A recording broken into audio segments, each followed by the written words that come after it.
Call Operation Broken Heart, a month-long operation to bust child predators in Southern California. Homeland Security and several local law enforcement agencies set up these internet stings. They pretended to be kids to lure in the sexual predators. They arrested 275 criminals in a staggering and alarming number that underscores how prevalent the problem is. Soliciting children to participate in sexual activity. All kinds, across the board. If you can imagine it, they were soliciting it. Authorities say the problem isn't going away, but much can be prevented if parents would just pay attention. But what happens to the kids, the victims of these sexual offenders? Gina Silva is live in the San Fernando Valley at a shelter that helps them put their lives back together. Gina. Well, Jeff, many of the children who are victimized by internet sex predators end up being sold for sex. We're at a shelter here in the San Fernando Valley. This is a shelter for victims of sex trafficking. Several women opened up to us tonight about their horrible experiences with predators.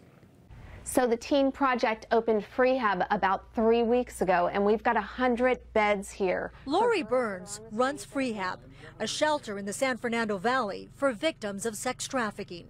It's unbelievable how much these women have gone through. Burns knows what it's like. At the age of 18, she got into prostitution and was arrested several times. It took her years to get cleaned up. Now she's devoting her life to rescuing teens who fall victim to sexual predators. She says kids are being lured too easily by dangerous strangers on the internet. They think they're chatting with another kid, and they'll give away information that you should never give on the internet, right? So where are you? Where do you go to school? How old are you? Will you send a picture of yourself? It happens a lot. The U.S. Department of Justice reports that 300,000 children are at risk of being sold for sex every year.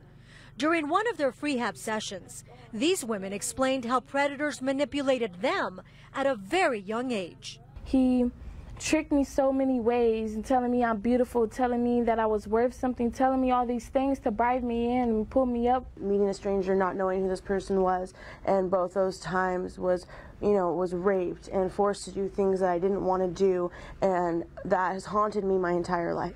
It's insane how dangerous it is and how we don't know. We're so naive to it.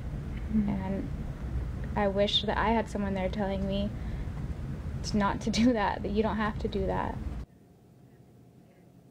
And Lori Burns and the officers at today's news conference say that it all comes down to parents keeping track of what their kids are doing and who they are communicating with. Jeff, Christine? Gina, thanks very much. What a great report.